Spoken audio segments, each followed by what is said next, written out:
Hello everyone, welcome back. In today's quick video, I'm going to show you how to allow TradingView on Tradovate. So first of all, come here on tradovate.com, then simply log in into your account. Now over here, hover over to the top right hand corner and click on the option of application settings. Inside the application settings, you need to go to the add-ons tab. Over here, the first option would be of TradingView. So you are going to see the buy option. If you have already purchased a futures account, then you are going to see the activate or the enable button over here.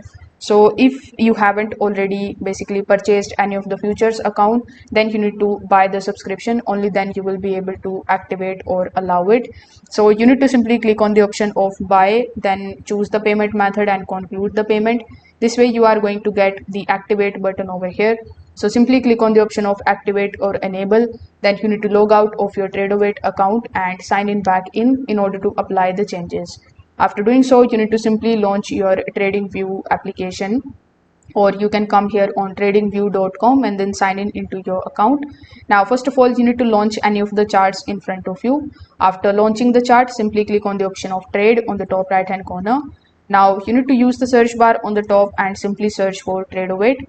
After finding Tradovate in this list, simply select it, then select your live account or a demo account, then simply click on the option of connect.